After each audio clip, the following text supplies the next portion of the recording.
ನಮಸ್ಕಾರ. ಇವತ್ತಿನ ವಿಶೇಷ ಕಾರ್ಯಕ್ರಮಕ್ಕೆ ಸ್ವಾಗತ. ನಾನ್ ಶರ್ಮಿತಾ ಶೆಟ್ಟಿ. ಎಲ್ಲ ಕಡೆ ಬಿಗ್ ಬಾಸ್ 12ರ ಫೀವರ್ ಜೋರಾಗೇ ಇದೆ. ಗಿಲ್ಲಿ ಗೆದ್ದಿದ್ದಾಯ್ತು. ಅಭಿಮಾನಿಗಳ ಆಸೆ ಪಟ್ಟಂತೆ ರಕ್ಷಿತಾ ಅವರು ರನ್ನರ್ ಅಪ್ ಆಗಿದ್ದಾರೆ. ನಮ್ ಜೊತೆ ಇದ್ದಾರೆ. ರಕ್ಷಿತಾ ಅವ್ರು ಮಾತಾಡ್ಸೋಣ. Hello, welcome. Hi, congratulation. Thank you so much. ಹೇಗ ಅನಿಸ್ತಾ ಇದೆ ಹೊರಗಿನ ವಾತಾವರಣ? ತುಂಬಾ ಖುಷಿ ಆಗ್ತಾ ಉಂಟು, ಯಾಕೆಂದ್ರೆ ಇದೇ ನನ್ನ ಫಸ್ಟ್ ಎಕ್ಸ್ಪೀರಿಯನ್ಸ್. ಓಕೆ, ಸೊ ನಾನು ಎಂಜಾಯ್ ಮಾಡ್ತಾ ಇದ್ದೀನಿ. ಈಗ ಗಿಲ್ಲಿ ಫ್ಯಾನ್ಸ್ ನೋಡಿದ್ರಲ್ಲ ಹೆಂಗ್ ಕ್ರೇಜ್ ಇದೆ ಅಂತ.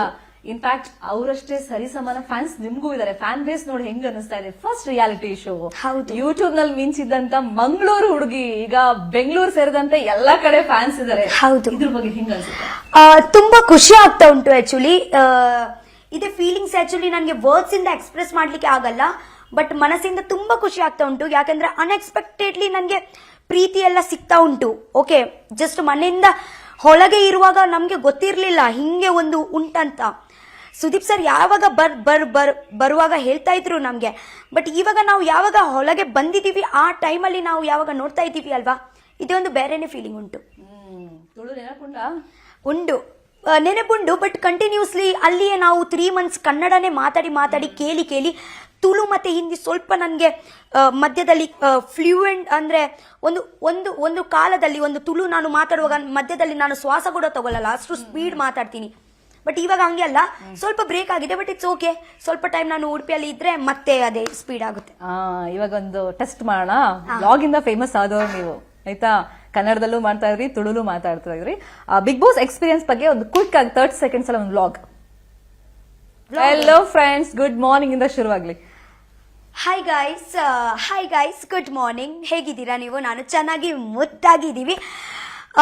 ಎಕ್ಸ್ಪೀರಿಯನ್ಸ್ ಎಂತ ಅಂತ ಹೇಳಬೇಕು. ಎಕ್ಸ್ಪೀರಿಯನ್ಸ್ ಇವಾಗ 1 ನಿಮಿಷದಲ್ಲಿ ಇವತ್ತು 30 seconds ಎಂತ ಆ 100 ಎಷ್ಟು ದಿವಸ 100 and ಚಿಲ್ಲರಿ ದಿವಸ ನಾವು ಇದ್ದೀವಿ ಅಲ್ಲಿ.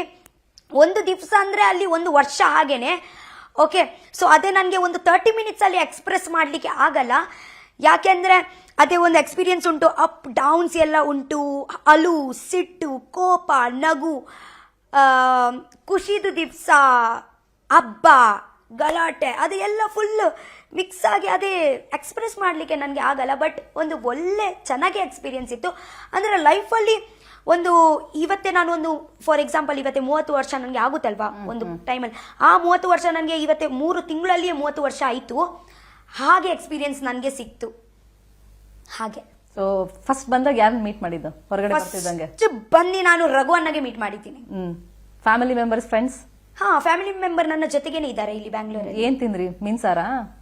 ಬಿಗ್ ಬಾಸ್ ಮನೆಯಿಂದ ಆಚೆ ಬರುವಾಗ, ಬಿಗ್ ಬಾಸ್ ಮನೆಯಿಂದ ಆಚೆ ಬಂದಿದ್ದೀನಲ್ವಾ, ಅಲ್ಲಿಂದ ನಾನು ಒಂದು ಎಂತ ತಿನ್ಲಿಲ್ಲ ನಾನು. ಸುದೀಪ್ ನಮ್ಮ ಅದೇ ಆಗ ನಂತರ ನಮ್ಗೆ ಒಂದು ಗೆಟ್ ಟುಗೆದರ್ ಇತ್ತು, ಅಲ್ಲಿ ಕೂಡ ನಾನು ಎಂತ ತಿನ್ಲಿಲ್ಲ. ಯಾಕೆಂದ್ರೆ ಆ ಖುಷಿಯಲ್ಲಿ ರನ್ನರ್ ಅಪ್ ಅದೇ ಖುಷಿಯಲ್ಲಿ ವಿನ್ನಿಂಗ್ ಖುಷಿಯಲ್ಲಿ ನನಗೆ ತಿನ್ಲಿಕ್ಕೆ ಸ್ವಲ್ಪ ಕೂಡ ಮನಸ್ಸಿರ್ಲಿಲ್ಲ. ಸೊ ಆ ಖುಷಿಯಲ್ಲಿ ನನ್ನ ಹೊಟ್ಟೆ ತುಂಬಿದ್ದೆ.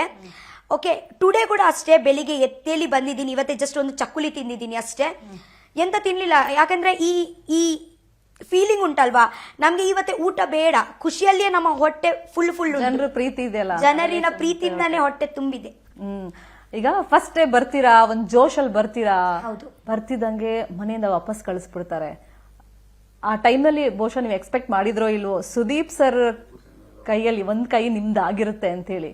ಸೊ ಆ ಕ್ಷಣ ಅಲ್ಲಿ ನಿಂತಾಗ ಹೇಗೆ ಅನಿಸ್ತಾ ಇತ್ತು? ಒಂದ್ ಕೈಯಲ್ಲಿ ಗಿಲ್ಲಿ ಕೈ ಇತ್ತು ಸುದೀಪ್ ಸರ್ ಕೈಯಲ್ಲಿ, ಮತ್ತೊಂದ್ ಕೈಯಲ್ಲಿ ನನಗೆ ತುಂಬಾ ಖುಷಿ ಆಯ್ತು. ಅಂದ್ರೆ ನಾನು ಮನಸ್ಸಿಂದ ಯಾರಿಗೆ ಅಂದ್ರೆ ಫಾರ್ ಎಕ್ಸಾಂಪಲ್ ಇರ್ಬೇಕು ಅಂತ, ಕೈ ಇಡ್ಬೇಕು ಅಂತ ನಾವಿದ್ರು, ನನ್ನ ಮನಸ್ಸಲ್ಲಿ ಇದ್ರು, ರಘುವನ್ನಾಗ್ಲಿ ಯಾರು ಕೂಡ ನಾವಾಗ್ಲಿ ಇರ್ತೀವಿ ಅಂತ ಇದ್ರೆ ನನಗೆ ಖುಷಿ. ನನಗೆ ತುಂಬಾ ಖುಷಿ ಆಯ್ತು, ತುಂಬಾ. ನಾನು ಕಾನ್ಫಿಡೆನ್ಸ್ ಕೂಡ ಇತ್ತು ನನಗೆ. ನಮ್ಮ ವಂಶದ ಕುಡಿಸವ್ರೆ ಯಾರು ಒಂದು ಅಂದ್ರೆ ನಮ್ಮ ಕುಟುಂಬ ಉಂಟಲ್ವಾ, ಅವರೇ ಇರ್ತಾರೆ, ಫ್ಯಾಮಿಲಿ ಬ್ರೇಕ್ ಆಗಲ್ಲ ಅಂತ. So it was there. So ಆ ಟೈಮ್ನಲ್ಲಿ ನಿಮಗೆ ಗೊತ್ತಾಗಿತ್ತಾ? ಅಂದ್ರೆ ನೀವು ಫಸ್ಟ್ ಡೇ ಬರ್ತೀರಾ ಹೊರಗೆ, ವಾಪಸ್ ನೀವು ಹೋದ ತಕ್ಷಣ ನಿಮ್ ಕ್ರೇಜ್ ಎಷ್ಟಿದೆ ಅಂತ ಏನಾದ್ರು ನಿಮ್ಗೆ? ನನಗೆ 1% ಕೂಡ ಐಡಿಯಾ ಇಲ್ಲ. ನಾನು ಜಸ್ಟ್ ನನ್ನ ಆಟ ಆಡ್ತಾ ಹೋಗಿದ್ದೀನಿ ಅಷ್ಟೇ. ಬಿಗ್ ಬಾಸ್ ಮನೆಯಲ್ಲಿ ಕೂಡ ಹೋಗುವಾಗ ನನಗೆ ಇದೆ ಕಾಂಪಿಟೇಷನಾ, ಇದೆ ಗೇಮಾ, ಅದೇ ನನ್ನ ತಲೆಯಲ್ಲಿಯೇ ಇಲ್ಲ. ನನಗೆ ಒಂದು ಮನೆ ಉಂಟು, ನನ್ನ ಮನೆಯಲ್ಲಿ ಜನರು ಇದ್ದಾರೆ, ಜನರಂದ್ರೆ ನನ್ನ ಮನೆಯವರು ಇದ್ದಾರೆ. ಓಕೆ, ಎಲ್ಲ ಬೇರೆ ಬೇರೆ ಸಂಬಂಧ, ಅಮ್ಮ ಅಪ್ಪ ಚಿಕ್ಕಪ್ಪ ದೊಡ್ಡಪ್ಪ ತಮ್ಮ ಎಲ್ಲ ಸಿಕ್ಕಿದ್ರು ನನಗೆ. ನಾನು ಜೀವಿಸ್ತಾ ಇದ್ದೀನಿ ನನ್ನ ಮನೆಯವ್ರ ಜೊತೆ ಅಷ್ಟೇ. ಮತ್ತೆ ನನ್ನ ತಲೆಯಲ್ಲಿ competition this that this go with the flow. ನಾನು ಜಸ್ಟ್ ಎಂಜಾಯ್ ಮಾಡಿದ್ದೀನಿ. ನಾನು ಎಂತ ಹೇಳ್ತಾ ಇದ್ದೀನಿ, ಓಕೆ ನಾನು ಸಿಟ್ಟು ಮಾಡಿದ್ದೀನಿ, ಬೇಜಾರು ಮಾಡಿದ್ದೀನಿ, ಕೋಪ ಮಾಡಿ, ಬಟ್ ನಾನು ತುಂಬಾ ಎಂಜಾಯ್ ಮಾಡಿದ್ದೀನಿ. ಗೇಮ್ ಆಗಿ ನಾನು ಥಿಂಕೇ ಮಾಡಲಿಲ್ಲ. ಇವಾಗ ಒಂದು ರಿಯಲೈಸ್ ಆಗಿದೆ ಅಲ್ವಾ, ನಾನು first runner up Big Boss season 12 ಅಂತ. ಈಗ ವಿನ್ನಿಂಗ್ ಸ್ಪೀಚ್ ಕೊಡಿ ಅಂತ ಸುದೀಪ್ ಅವರು ಒಂದು ಜೋಶಲ್ಲಿ ಕೇಳ್ತಾರೆ, ಬಟ್ ಆ ಕ್ಷಣದಲ್ಲಿ ಬಹುಶಃ ಯಾರಾದ್ರೂ ಒಂದು ಫ್ರಾಕ್ಷನ್ ಆಫ್ ಸೆಕೆಂಡ್ ಬೇಕಾಗುತ್ತೆ ನಮ್ಗೆ ಅರ್ಗಿಸ್ಕೊಳ್ಳೋಕೆ, ಎಸ್ ನಾನ್ ವಿನ್ನರ್ ಅಥವಾ ನಾನ್ ರನ್ನರ್ ಅಪ್ ಅಂತ. ಒಂದು ವಿನ್ನಿಂಗ್ ಸ್ಪೀಚ್ ಕೊಡಿ ನೋಡೋಣ. ಈಗ ವಿನ್ನಿಂಗ್ ಸ್ಪೀಚ್ ಎಂತ ಕೊಡ್ಲಿಕ್ಕೆ ಇಲ್ಲ. ಅಂದ್ರೆ ವಿನ್ನಿಂಗ್ ಸ್ಪೀಚ್ ಎಂತ ಖುಷಿ ಆಯ್ತು ನನಗೆ. ವಿನ್ನಿಂಗ್ ಅಂದ್ರೆ ಮುಂಚೆಯಿಂದ ಎಕ್ಸ್ಪೆಕ್ಟ್ ಮಾಡಲಿಲ್ಲ, ಬಟ್ ನನಗೆ ಕಾನ್ಫಿಡೆನ್ಸ್ ಉಂಟು. ನನ್ನ ಮೇಲೆ ನನಗೆ ಒಂದು ಕಾನ್ಫಿಡೆನ್ಸ್ ಇತ್ತು, ಮತ್ತೆ ನನಗೆ ಜನರಿನ ಮೇಲೆ ಕಾನ್ಫಿಡೆನ್ಸ್ ಇತ್ತು. ಎಲ್ಲೋ ನನಗೆ ಅವರು ಬಿಟ್ಕೊಡಲ್ಲ ಅಂತ ಇತ್ತು. ಅದೇ ಒಂದು ಹೊಳಗೆ ಕನೆಕ್ಷನ್ ಜನರ ಜೊತೆಗೆ. ನಾನು ಇಲ್ಲಿ ಮನೆಯಲ್ಲಿ ಇದ್ದೀವಿ, ಆದ್ರೂ ಕೂಡ ನನಗೆ ಗೊತ್ತಿತ್ತು. ಒಂದ್ಸತಿ ಹಂಗ್ ಮಾಡಿ ಸುದೀಪ್ ಸರ್ ಮಾಡಿದಿಲ್ಲ, ಅದೆಷ್ಟು ಟ್ರೋಲ್ ಆಗಿದೆ ಗೊತ್ತಾ? ಹೌದು, ಅದೇ ಜಸ್ಟ್ ಅವರಿಗೆ ನೋಡಿ ಹಂಗೆ ಬರುತ್ತೆ, ಸುಮ್ನೆ ಬರಲ್ಲ. ಫೋಟೋ ತರಿಸ್ಲಾ ಸುದೀಪ್ ಸರ್ದು ಇವಾಗ? ಬೇಡ. ಓಕೆ, ಟ್ರೋಲ್ಸ್ ಎಲ್ಲ ನೋಡಿದ್ರ ಹೊರಗಡೆ ಬರ್ತಾ ಇಲ್ಲ, ಇದ್ದಂಗೆ? ನಾನು ರಾತ್ರಿ ಬಂದಿದ್ದೀವಿ ಸ್ವಲ್ಪ ಟೈಮ್.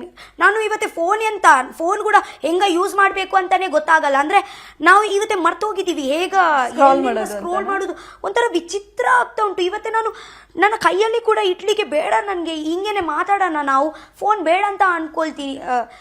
ಎಂತ ಇವಾಗ ಫೋನ್ ಬೇಡ ಅಂತ ಫೀಲ್ ಮಾಡ್ತಾ ಇದ್ದೀನಿ, ಯಾಕೆಂದ್ರೆ 3 ತಿಂಗಳಿಂದ ಫೋನೇ ಇರ್ಲಿಲ್ಲ ಅಲ್ವಾ ಕೈಯಲ್ಲಿ. So I am enjoying this. ನಾವು ಸ್ವಲ್ಪ ದಿವಸ ನಾನು ಫೋನಿಗೆ ಆಚೆ ಇಟ್ಟು ಹಿಂಗೇನೆ ಎಂಜಾಯ್ ಮಾಡ್ತೀನಿ. ಫೈನ್. ಈಗ ಸುದೀಪ್ ಸರ್ ಫೇವ್ರೆಟ್ ಕಂಟೆಸ್ಟೆಂಟ್ ನಿಮ್ಗೆ ಗೊತ್ತಾ? ಗೊತ್ತುಂಟು. ಅದೆಷ್ಟು ಖುಷಿ ಆಗುತ್ತೆ. ಗೊತ್ತು, ನಮ್ಗೆ ಗೊತ್ತಾಗುತ್ತೆ. ನಾವು ಮೀಡಿಯಾದಲ್ಲಿ ಇರೋರು ಅದನ್ನ ತಿಳ್ಕೊಬೇಕಲ್ಲ. ನಾನು ಫೇವ್ರೆಟ್ ಕಂಟೆಸ್ಟೆಂಟ್ ಅಂತ ನನಗೆ ಗೊತ್ತಾಯ್ತು. ಹೇಗೆ? ಅದೆಷ್ಟು ಖುಷಿ ಆಗುತ್ತೆ? ಒಬ್ವಿಯಸ್ಲಿ ತುಂಬಾ ಖುಷಿ ಆಗುತ್ತೆ ಅಲ್ವಾ, ತುಂಬಾ ಖುಷಿ ಆಯ್ತು. ಮನೆಗ್ ಬನ್ನಿ, ಯಾವಾಗ ಬೇಕಾದ್ರೂ ಬನ್ನಿ ಅಂದ್ರು. ಯಾವಾಗ ಬೇಕಾದ್ರೂ ಬನ್ನಿ ಹೇಳಿದ್ರು. ಮತ್ತೆ ನಿನ್ನೆ ಆಕ್ಚುಲಿ ಅವರ ಮನೆಗೆ ಹೋಗಿದೀವಿ ಅಲ್ವಾ, ಅಲ್ಲಿ ಕೂಡ ತುಂಬಾ ಖುಷಿ ಆಯ್ತು. ಓಕೆ, ಈಗ ನಿಮ್ದು ಗಿಲ್ಲಿ ಫ್ರೆಂಡ್ಶಿಪ್ ಹೇಳಿ.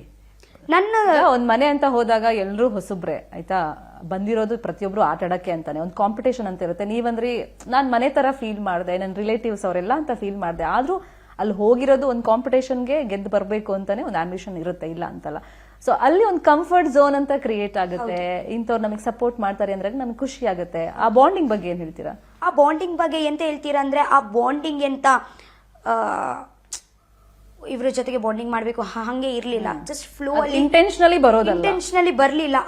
ಆ ನಾವು ಜೀವಿಸ್ತಾ ಹೋಗುವಾಗ ನಮ್ಗೆ ಗೊತ್ತಾಗುತ್ತೆ. ಅಂದ್ರೆ ಆಟೋಮ್ಯಾಟಿಕ್ಲಿ ನಾವು ಕನೆಕ್ಟ್ ಆಗ್ತೀವಿ. ಅವ್ರು ಹೇಗಂದ್ರೆ ನಾವು ಒಂದು ಟಾಮ್ ಅಂಡ್ ಜೆರಿ ಹಾಗೇನೆ. ಫಾರ್ ಎಕ್ಸಾಂಪಲ್ ಅವರು ಟಾಮ್ ಅಂದ್ರೆ ನಾನು ಜೆರಿ. ಓಕೆ, ಹೇಗ ಕೂಡ ಇರ್ಲಿ, ಅವರು ನನಗೆ ತುಂಬಾ ಹಿಂಸೆ ಕೊಟ್ರೆ ನಾನು ಕೂಡ ಅವರಿಗೆ ಅಷ್ಟೇ ಇದೆ ಮಾಡಿದ್ರೆ ಕೂಡ ಟಾಮ್ ಜೆರಿಗೆ ಹಂಗೆ ಹರ್ಟ್ ಮಾಡಲಿಲ್ಲ. ಜೆರಿ ಕೂಡ ಅಷ್ಟು ಅಂದ್ರೆ ಫಾರ್ ಎಕ್ಸಾಂಪಲ್ ಹೇಗಂದ್ರೆ ಅವರು ನನಗೆ ಕಚ್ಚಿ ದಿಂಗಬೋದಿತ್ತು, ಬಟ್ ಅವರು ಹಂಗೆ ಅಲ್ಲ. ನಾನು ಕೂಡ ಮನೇಲಿ ಇರಬೇಕು, ಫ್ರೆಂಡ್ಸ್ ಒಂದು ಪ್ರೀತಿ ಉಂಟು, ಬಟ್ ಜಗಳ ಇದೆ ಎಲ್ಲ ಉಂಟು. ಲೈಕ್ ನಾನು ಹೇಳ್ತಾ ಇದ್ದೀನಿ ಅಂದ್ರೆ ಟಾಮ್ ಅಂಡ್ ಜೆರಿ ರಿಲೇಷನ್, ಈ ರಿಲೇಷನ್ಗೆ ನಾನು ಟಾಮ್ ಅಂಡ್ ಜೆರಿ ಹೆಸರು ಕೊಡ್ತೀನಿ, ಗಿಲ್ಲಿ ಮತ್ತೆ ರಕ್ಷಿತಾಗೆ. ಅಂಡ್ ಗಿಲ್ಲಿ ಪರವಾಗಿ ನೀವು ಸ್ಟ್ಯಾಂಡ್ ತಗೊಂಡಿದ್ದಕ್ಕೆ ಇನ್ಫ್ಯಾಕ್ಟ್ ನಿಮ್ಗೆ ತುಂಬಾ ಅಪ್ರಿಸಿಯೇಷನ್ ಹೊರಗಡೆಯಿಂದ ಬರ್ತಾ ಇತ್ತು. ಬಹುಶಃ ನಿಮ್ಗೆ ಅದು ಗೊತ್ತಿರ್ಲಿಕ್ಕಿಲ್ಲ, ಯಾಕಂದ್ರೆ ನೀವು ಮನೆ ಒಳಗೆ ಯಾವಾಗ ಅವರ ಸ್ಟ್ಯಾಂಡ್ ತಗೊಳ್ಳಿಲ್ಲ. ಅಂದ್ರೆ ಗಿಲ್ಲಿ ಪರವಾಗಿ ನಿಂತ್ಕೊಂತಿದ್ರಿ, ಅವ್ರಿಗೆ ಸಪೋರ್ಟ್ ಆಗಿದ್ರಿ. ಇನ್ಫ್ಯಾಕ್ಟ್ ನೆನ್ನೆ ಗಿಲ್ಲಿ ಗೆದ್ದಾಗ್ಲೂ ಅವ್ರು ಹೇಳಿದ್ರು ರಕ್ಷಿತಾ ನನಗೆ ಸಪೋರ್ಟ್ ಮಾಡಿದ್ರು ಅಂತ. ಹೌದು. ಓಕೆ, ಈಗ ಅಶ್ವಿನಿ ವರ್ಸಸ್ ರಕ್ಷಿತಾ ಅಂತ ಬಂದಾಗ ಒಂದು ಟೈಮಲ್ಲಿ ಒಂದು ಪೀಕ್ ಲೆವೆಲ್ಗೆ ಹೋಗುತ್ತೆ, ಒಂದು ಗೆಜ್ಜೆ ಸೌಂಡ್ ಇರ್ಬೋದು. ಅದಾದ್ಮೇಲೆ ಒಂದು ಓಟ್ ಅಂತ ಒಂದು ಟಾಸ್ಕ್ ಬಂದಾಗ ಅದ್ ನನಗೆ ಬೇಡ ಅಂತ ನೀವು ಹೇಳಿದ್ದನ್ನ ಅವರು ಅಂದ್ರೆ ಸಿನಿಮಾ ನಾನು ಅಷ್ಟು ಮಾಡಿದೀನಿ, ನನಗೆ ಒಂಥರ ಕಾಲಲ್ಲಿ ತುಳಿತಾಳೆ, ಅದನ್ನ ಬೇರೆ ತರ ಅವ್ರು ತಗೊಂಡಿದ್ದಿರ್ಬೋದು. ಸೊ ಅಂದ್ರೆ ಅದು ಕ್ಲಾಶ್ ಇದೆಯಲ್ಲ, ಅದನ್ನ ಹೇಗೆ ನೀವು ಸ್ವೀಕರಿಸ್ತಾ ಇದ್ರಿ ಮನೇಲಿ, ಹೆಂಗ್ ರಿಸೀವ್ ಮಾಡ್ಕೊಳ್ತಾ ಇದ್ರಿ? ನಾನು ಆಕ್ಚುಲಿ ಹೇಗ ಪರ್ಸನ್ ಅಂದ್ರೆ, ಒಂದು ಸತಿ ಒಂದು ಜಗಳ ಆಗಿದ್ರೆ, ಇದೇ ಆಗಿದ್ರೆ ಆ ಟೈಮಲ್ಲಿ ನನಗೆ ದುಃಖ ಆಗುತ್ತೆ. ಸ್ವಲ್ಪ ಮೇ ಬಿ ನಾನು ಅಲ್ಬೋದು, ಅಲ್ಲಿ ಎಲ್ಲ ತಗೊಳ್ಬಿಡ್ತೀನಿ ಆಚೆ, ಜಸ್ಟ್ ಫಾರ್ 5 minutes ಅಷ್ಟೇ. ನಾನು ಆಗ ನಂತರ ಅದೇ ನಾನು ಕಂಟಿನ್ಯೂ ಮಾಡಲ್ಲ, ನನ್ನ ಮನಸ್ಸಲ್ಲಿ ಇಡಲಿಲ್ಲ. ಸೊ ಎಲ್ಲೋ ನನಗೆ ಇಫೆಕ್ಟೇ ಆಗಲಿಲ್ಲ, ನನ್ನ ಗೇಮ್ಗೆ ಆಗಲಿ, ನನ್ನ ಜೀವಿಸ್ದ ಒಂದು ದಿನಕ್ಕೆ ಆಗಲಿ ನನಗೆ 1% ಕೂಡ ಇಫೆಕ್ಟ್ ಆಗಲಿಲ್ಲ ಅವರ ಎಂತ ಇದೆ. ಓಕೆ, ಅವರು ಮಾಡಿದ್ರು, ನಾನು ಸ್ವಲ್ಪ ಹರ್ಟ್ ಆಗ್ಬೋದು, ನಾನು ಅಲ್ಲಿದ್ದೀನಿ ಅಷ್ಟೇ, ಅಲ್ಲಿಯೇ ಫಿನಿಶ್ ಆಯಿತು. ಎಲ್ಲೋ ನನಗೆ ಅವರಿಂದ ಎಂತ ಇಫೆಕ್ಟ್ ಆಗಲಿಲ್ಲ. ಸೀಕ್ರೆಟ್ ರೂಮ್ ಎಕ್ಸ್ಪೀರಿಯನ್ಸ್ ಹೆಂಗಿತ್ತು? ತಲೆಯೆಲ್ಲ ಚಿಟ್ಟಿಡ್ದು ಹೋಗ್ತಾ ಇತ್ತಾ? ಹೌದು, ಯಾಕೆಂದ್ರೆ ಒಂದೇ ಮನೆಯಲ್ಲಿ ಒಂದು 2 ಸೇಮ್ ಕ್ಯಾರೆಕ್ಟರ್ ಇರ್ತಾರೆ. ಓಕೆ, ಅಂಡ್ ಒಬ್ವಿಯಸ್ಲಿ ಕ್ಲಾಶಸ್ ಎಲ್ಲ ಆಗುತ್ತೆ. ಅವರು ಕೂಡ ಹೇಗಂದ್ರೆ ನನ್ನ ಹಾಗೇನೆ ಸೇಮ್ ಅಂಡ್ ಅವರ ರಾಶಿ ಕೂಡ ನನ್ನ ಹಾಗೇನೆ, ಮಿಥುನ ರಾಶಿ ಆದ್ರ ನಕ್ಷತ್ರ. ಓಕೆ, ಸೊ ಅವ್ರು ಹೇಗಂದ್ರೆ ನಾನು ಹೇಳಿದ್ರೆ ಅವ್ರಿಗೆ ಆಗಲ್ಲ, ಅವ್ರು ಹೇಳಿದ್ರೆ ನನಗೆ ಆಗಲ್ಲ, ನನ್ನನೇ ಆಗ್ಬೇಕು, ಅವರಿಗೆ ಅವರನ್ನೇ ಆಗ್ಬೇಕು. ಹಾಗೆ ಒಂದು